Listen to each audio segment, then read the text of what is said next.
அனைவருக்கும் வணக்கம். எக்ஸசைஸ் 6.3ல second problem. The horizontal distance between two building is 70 meter.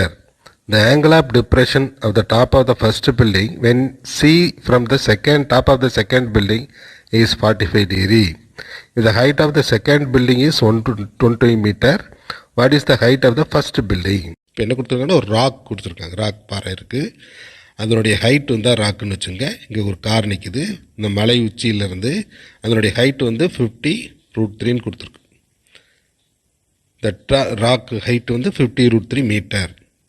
From the top of the rock, இங்கேருந்து from the top of the rock the angle of depression, இறக்க கோணம். Angle of எலிவேஷன்னா ஏற்ற கோணம், கண்ணை மேலே நோக்கி பார்க்கணும். இறக்க கோணம்னு கண்ணை கீழே இறக்கி பார்க்கணும்.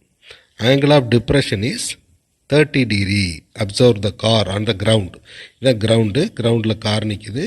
கார் நிற்கும்போது அந்த மேலே இருந்துக்கிட்டு காரை பார்க்கணும்னா கண்ணுக்கு கீழே இறக்கி தானே பார்ப்போம். அந்த டிப்ரெஷன் ஆங்கிள் எவ்வளோ கொடுத்துருக்காங்கன்னா இதுதான் நார்மல் வியூ. நின்றுக்கிட்டு பார்க்கும்போது நேராக பார்க்கணும்னா நேராக இப்படி தான் பார்ப்போம்.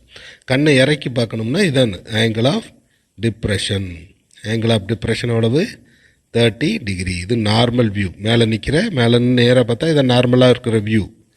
அதில் டிப்ரெஷன் அப்படின்னா இறக்க கோணம், கண்ணை கீழே இறக்கி பார்க்குறோம் இல்லையா, டிப்ரெஷன் 30 degree. சரிங்களா? அப்போ height of the rock 50√3. From the top of the rock the angle of depression அந்த depression of the car on the ground is 30 degreeன்னு கொடுத்துருக்கு. What is the distance between the rock and the car? இந்த ரெண்டுக்கு இடையில் உள்ள distance என்ன? அதை நம்ம என்ன வச்சுக்கிறோம்னா எக்ஸ்ன்னு வச்சுக்கிறோம். சரிங்களா?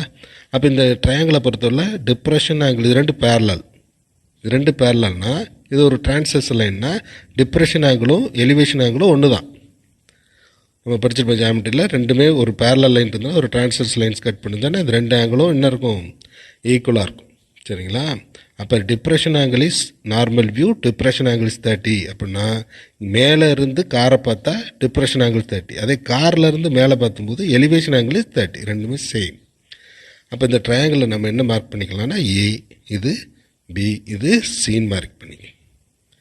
அப்போ triangle ABC. Height of the rock 50√3, depression angle இங்கே எலிவேஷன் மாறிடுச்சு 30 degree. அடுத்து distance between the car and the rock என்னன்னு கேட்குறாங்க.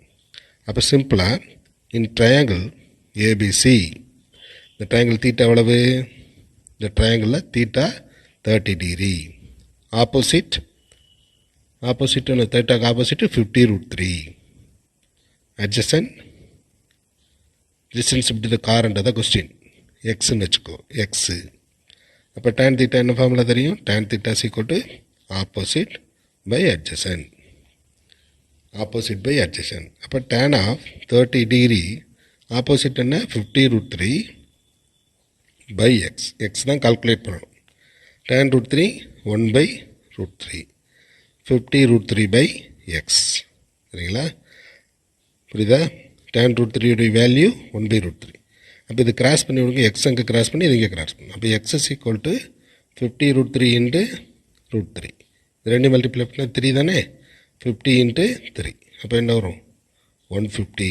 X is equal to 150 metre. அதாவது எக்ஸ் 150ன்னு அர்த்தம். ராக்குக்கும் காருக்கு இடையில distance 150. Therefore the distance between the car and the rock is 150 meter. Okay students.